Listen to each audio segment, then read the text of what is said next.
pause with the bands. Pause with the pause with the pause with the bands. Pause with the pause with the pause with the bands. Bands. Bands.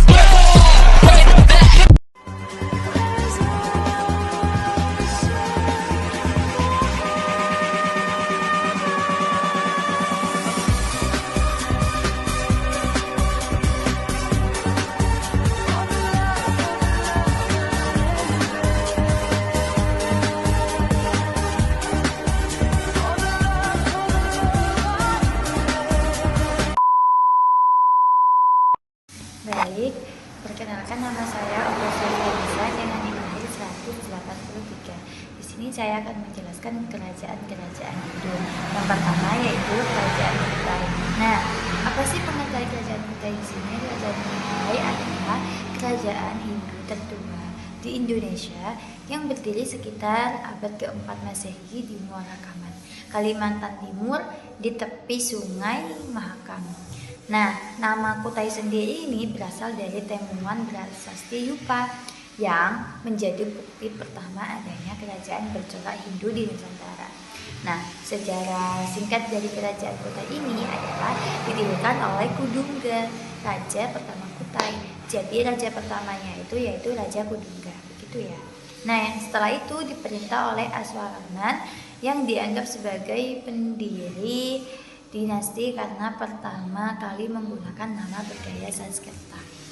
Nah, raja yang paling terkenal di kerajaan Kutai ini adalah Raja Mulawarman, putra Aswawarman yang dikenal sebagai raja besar dan dermawan.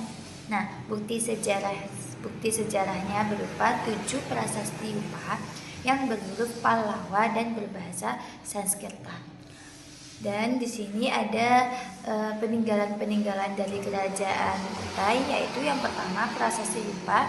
Prasasti Yupa ini adalah prasasti batu tulis persembahan untuk para Brahmana.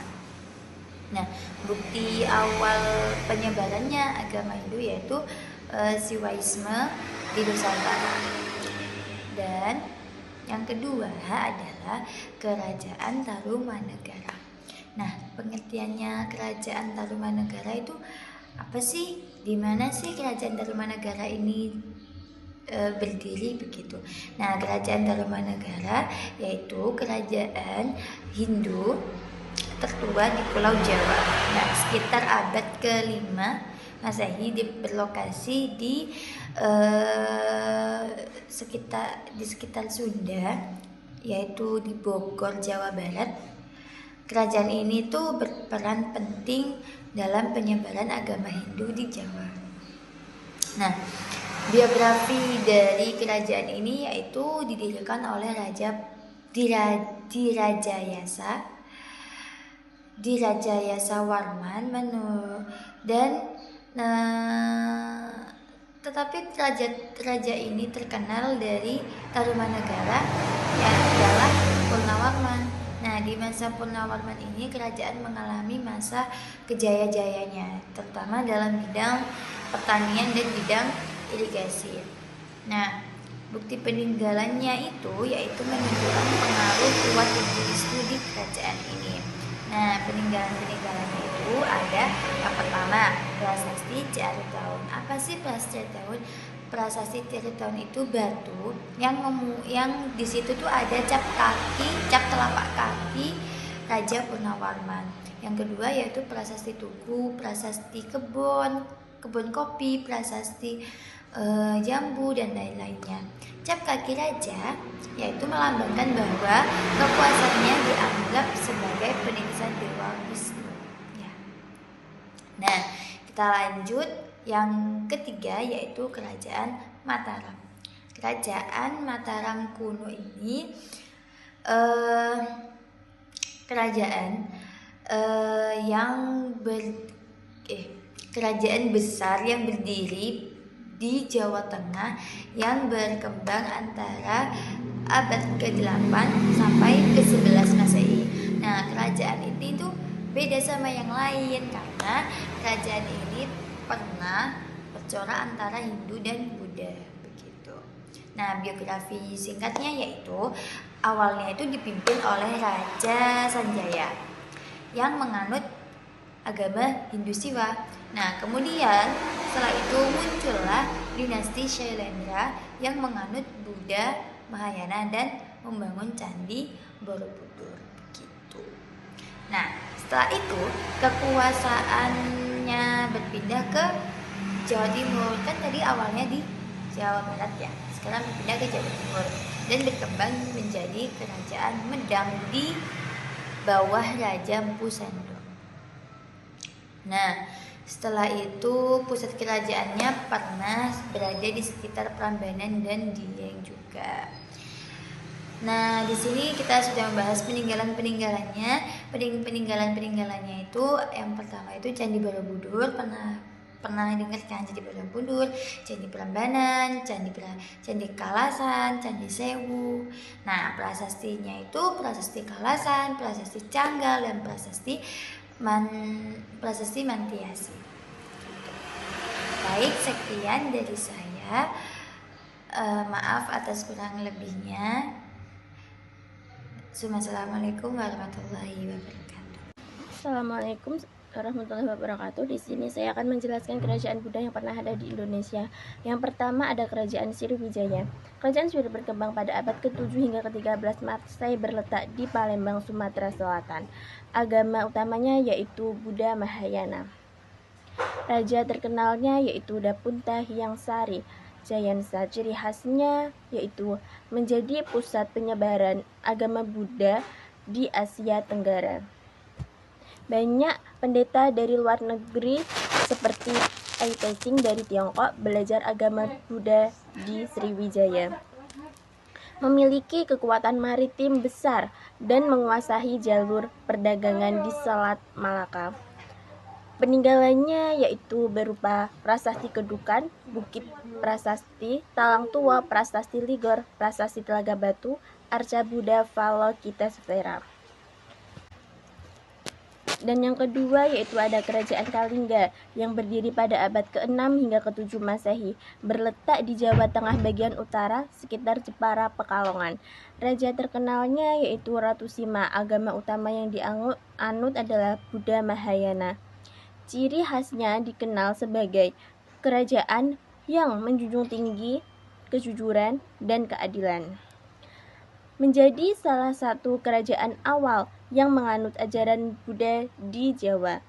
Peninggalannya yaitu Prasasti Tukmas, Prasasti Sojomerto, dan yang ketiga yaitu Kerajaan Sailendra yang berdiri pada abad ke-8 hingga ke-9 Masehi, berletak di Jawa Tengah. Agama utamanya yaitu Buddha Mahayana. Raja terkenalnya yaitu Raja Balaputradewa. Ciri khasnya yaitu membangun Candi Borobudur, candi Buddha terbesar di dunia. Menjalin hubungan diplomatik dengan Sriwijaya dan India. Peninggalannya yaitu Candi Borobudur, Candi Mendut, Candi Pawon, Prasasti Nalanda, India. Dan yang keempat ada Kerajaan Mataram kuno atau Wangsa Sailendra yang berdiri pada abad ke-8 hingga ke-10 Masehi, berletak di Jawa Tengah. Agama utamanya yaitu Hindu dan Buddha, hidup berdampingan. Ciri khasnya pada Wangsa Sailendra yaitu ajaran Buddha sangat berkembang. Banyak peninggalan candi seperti Candi Borobudur, Candi Mendut, dan Candi Pawon, yaitu peninggalan Candi Kalasan, Candi Sewu, Prasasti Kalasan. Terima kasih. Assalamualaikum warahmatullahi wabarakatuh. Di sini saya akan menjelaskan kerajaan Islam yang pernah ada di Indonesia, Yang pertama yaitu ada Kerajaan Samudra Pasai, berletak di Lokes Sumawe, Aceh Utara, Sumatera, berdiri sekitar abad ke-13 Masehi. Raja terkenalnya yaitu Sultan Malik As-Saleh. Agama yang dianut utamanya yaitu Islam. Ciri khas merupakan kerajaan Islam pertama di Indonesia, menjadi pusat perdagangan dan penyebaran Islam di Asia Tenggara, menggunakan mata uang dirham emas.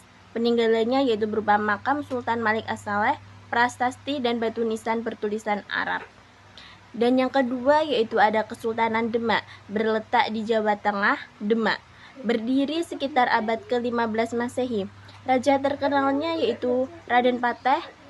Ciri khasnya yaitu kerajaan Islam pertama di Pulau Jawa, didirikan oleh keturunan Majapahit yang telah masuk Islam, menjadi pusat dakwah Islam di Jawa. Peninggalannya yaitu berupa Masjid Agung Demak, pintu beledek atau pintu ukiran kuno di masjid. Yang ketiga yaitu ada Kesultanan Banten, berletak di Banten, Jawa Barat bagian barat. Berdiri sekitar abad ke-16 Masehi, raja terkenalnya yaitu Sultan Maulana Hasanuddin dan Sultan Ageng Tirtayasa. Ciri khasnya yaitu pusat perdagangan rempah internasional, hubungan dagang dengan Portugis, Belanda, dan Inggris. Peninggalannya berupa Masjid Agung Banten, Benteng Spilwix, dan yang keempat ada Kesultanan Mataram Islam, berletak di Yogyakarta dan Jawa Tengah, bagian selatan. Berdiri sekitar abad ke-16 Masehi, raja terkenalnya yaitu Sultan Agung. Ciri khasnya yaitu menyatukan hampir seluruh Jawa di bawah kekuasaan Islam. Terkenal dengan sistem pemerintahan yang kuat. Dan peninggalannya yaitu berupa Masjid Kota Gede, tradisi grebek dan sekatan, menjadi